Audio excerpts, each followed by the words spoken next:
जी बंसल हांसी की आवाज से, जैसा कि आप सबको मालूम है कि 5वें दौर की किसानों और सरकार के बीच वार्तालाप बेनतीजा निकला है और छठे दौर की बात चलेगी 9 दिसंबर को और 8 दिसंबर का प्रस्तावित भारत बंद है किसानों का। और आज हमारे साथ खड़े हैं कांग्रेस नेता और राहुल प्रियंका गांधी के अध्यक्ष हैं प्रदेश के। तो एक रसद के साथ ये बॉर्डर पे जा रहे हैं, सिंधु बॉर्डर पे जा रहे हैं, टिकरी बॉर्डर पे जा रहे हैं कुछ सामान के साथ। तो इन्हीं से जानते हैं कि किसानों की क्या आज स्थिति है। और किसान धरने प्रदर्शन पर बैठा है और सभी बॉर्डर्स पे बैठे हैं। हरियाणा का किसान, पंजाब का किसान, राजस्थान का किसान, गुजरात का किसान, दिल्ली का किसान और पूरे देश का किसान वहाँ है। और 8 तारीख का प्रस्तावित बंद यानी कि जारी रहेगा या नहीं रहेगा, ये आपके ही मुख से जानेंगे। और क्या क्या सामान लेकर आप दिल्ली पहुंच रहे हैं कांग्रेस नेता मिस्टर तेलूराम जी, आप बताएं कि इसमें कांग्रेस राजनीति कर रही है या किसान वास्तव में ही यानी पीड़ित है। देखिए, इसमें राजनीति की बात नहीं है। मैं एक किसान का बेटा हूँ, हम भी किसानी करते हैं, खेती बाड़ी करते हैं हर प्रकार से। लेकिन मैं तो किसानों की हालत आज इतनी है कि खेती का करना बहुत ही मुश्किल हो गया है। खाद महंगा हो गया, सब कुछ महंगा हो गया और उसके भाव नहीं मिल रहे। अब जो 3 अध्यादेश ये काले कानून जो आए हैं, इसमें किसानों को मारा जा रहा है, आड़ती को, मजदूर को, सबको मारा जा रहा है। मेरी तो सरकार से भी और लोगों से भी यही उम्मीद है, मांग है सरकार से कि इन तीनों काले कानूनों को ख़त्म कराया जाए, इनको दोबारा ये कानून ना लाए जाए। जब MSP की गारंटी नहीं है तो इसमें क्या करेंगे इन कानूनों का। कि सरकार कुछ सकारात्मक रूप से आई है, कुछ बिंदुओं पे उन्होंने लिखित में भी दिया है कि छठे दौर की वार्ता होगी विज्ञान भवन में। और यानी कि गृह मंत्री और प्रधानमंत्री की भी बात हुई है। तो आपको लगता है कि कोई सकारात्मक या पॉजिटिव कोई निर्णय निकलेगा 6 दिसंबर को छठे दौर की वार्ता में? मुझे तो लगता नहीं। एक बात बताओ, हम आपस में इतना आप पार्टी लाइन से ऊपर होके बताइएगा। हमें पार्टी लाइन से ऊपर होके बता रहा हूँ। आप एक बात देखना, हम आपसरी में कोई बात करते हैं कि ये काम हम कर देंगे, करें हाथ ना। लिखत में देने में उनमें क्या दिक्कत है? जब मैं हाँ भर रहा हूँ कि MSP की गारंटी है और लिखत में देने में क्या दिक्कत है? उसमें 2 ही लाइन तो जोड़नी है कि MSP की गारंटी, और ये वो सारा लिख के देने में क्या दिक्कत है? जो बिंदुओं पे आए हैं MSP पे क्यों नहीं आ रही सरकार? MSP पे भी तो आए ना। जब तक MSP की गारंटी नहीं होगी तो किसान कहाँ बच पाएगा? हमारा कृषि प्रधान देश है, किसानी के भरोसे सब कुछ है। जब किसान, मजदूर और आड़ती जब आपके पास कुछ पैसा होगा, वो बाजार में आएंगे, अपनी बेटी की शादी करेंगे, मकान बनाएंगे, बेटी की शादी करेंगे। संवैधानिक रूप से तीनों यानी कि अध्यादेशों को विधेयक बना दिया गया है। इतनी जल्दी विधेयकों को वापस लेना कितना लगता है कि किसान के लिए कितना, यानी कि सरकार के लिए कितना वो होगा, इसमें वजनदारी होगा? वो तो सरकार ने पहले सोचना चाहिए था। इतना जल्दी विधेयक बना दिया। आपने किसी से सलाह मशवरा करना चाहिए, लोगों के बीच में जाना चाहिए था। और चीज़ों पे सलाह ले रहे हैं कि कभी किसी बात पे, कभी किसी बात पे, इस पे क्यों नहीं लिया? आपने को लेना चाहिए था।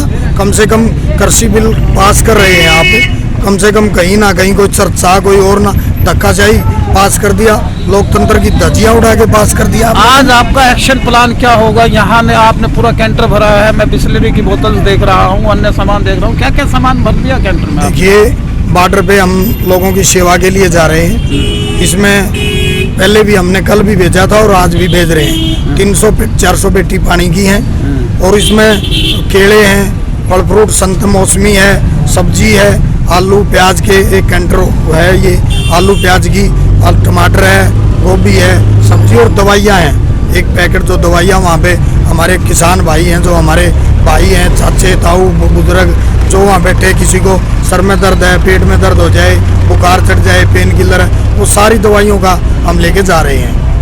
बीजेपी की यानी कि सकारात्मक बात से आप यानी कि नहीं सहमत है क्या? बीजेपी के बीच में कोई सकारात्मक चीज निकल के आती है तो उस पर तो बोलना चाहिए आपको। देखिए, बीजेपी JJP अगर सकारात्मक होती तो आज तक तो ये फैसला हो जाता। किसान हमारे बॉर्डर पे नहीं जाते। किसानों ने पे कभी पानी का रोड रोका जाता है। मैं 65 साल के, मैं 52 साल का हो गया, मैंने अपनी लाइफ में पहली बार देखा है। चलो छोड़िए, किसान जा रहे हैं। 8 तारीख का प्रस्तावित बंद रहेगा भारत बंद या नहीं रहेगा? बिल्कुल रहेगा। और हम दुकानों में जा के हाथ जोड़ के रिक्वेस्ट करेंगे कि किसानों की, मजदूरों की और आड़तियों की आप लोग मदद कीजिए। सभी दुकानों को बंद करने की रिक्वेस्ट करेंगे सब। ये थे तेलूराम जी जांगड़ा, जिनका कहना है कि 8 तारीख को प्रस्तावित तो बंद रहेगा ही, और छठे दौर की वार्ता जो 9 दिसंबर को विज्ञान भवन में पुनः होगी, उसमें क्या नतीजा निकल के आता है ये देखने वाली बात है। मेरे साथ है कुलदीप भुक्कल जी, सामाजिक कार्यकर्ता है और दलित फ्रंट के भी नेता हैं। तो आप बताइए किसानों का दर्द क्या है और सरकार का यानी कि रवैया क्या है। सर्वप्रथम तो बाबा साहब के परिनिर्वाण दिवस पर मैं बाबा साहब को श्रद्धा सुमन अर्पित करता हूं। और आज पूरे देश के किसान ही नहीं, हर वर्ग दुखी है। और बीजेपी ने जो काले कानून लेके आई है 3 कृषि अध्यादेश, उनको तुरंत प्रभाव से संसद के अंदर विशेष सत्र बुलाकर तुरंत प्रभाव से निरस्त कर देना चाहिए। और किसानों की जो मांगे हैं उन सभी मांगों को तुरंत प्रभाव से मांग लेना चाहिए। और बीजेपी सरकार से किसान ही नहीं, पिछले 6 साल में हर वर्ग दुखी है। इन लोगों ने देश की सभी संवैधानिक संस्थाओं को बेचने का काम किया, कुछ बनाने का काम नहीं किया।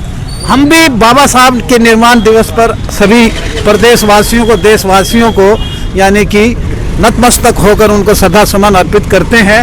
और साथ ही बाबा साहब भीमराव अंबेडकर जी की पुण्यतिथि पर मैं पूरे देश को सादर नमन करता हूं कि बाबा साहब भीमराव अंबेडकर जी ने हमें संविधान दिया, हमें जीने का सिखाया, शिक्षा का और सारा संदेश जो दिया। मैं पूरे प्रदेश से आग्रह करता हूं कि बाबा साहब भीमराव अंबेडकर जी के दिखाए हुए रास्ते पर चलें।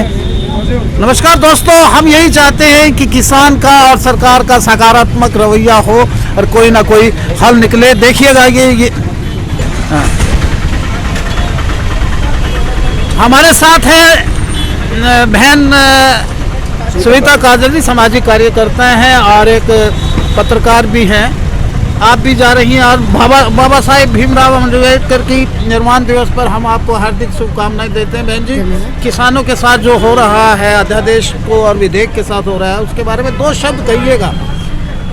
देखिए सर, किसान जो धरने पे बैठे हुए हैं वो एक बहुत बड़ा मुद्दा है, बहुत गलत हुआ है किसानों के साथ। और हम किसान आंदोलन को सपोर्ट करते हैं। और हमारी जो संस्था है माता सावित्रीबाई फुले महिला एवं बाल विकास ट्रस्ट की तरफ से, उनकी पूरी टीम की तरफ से हम किसानों को समर्थन करते हैं। नमस्कार, ये थी सविता काजल जी। हम दिखा रहे हैं कि ये रसद जा रहा है टिकरी बॉर्डर और सिंधु बॉर्डर पर। तेलूराम जांगड़ा जी उनके साथ ले जा रहे हैं, उनके साथ में कई और कार्यकर्ता हैं। देखते रहिएगा हाँसी की आवाज़। हम यही चाहते हैं कि किसानों का कोई ना कोई हल निकले। मैं मेरे एडिटर अजय सैनी के साथ, देखते रहिए हाँसी की आवाज़। धन्यवाद।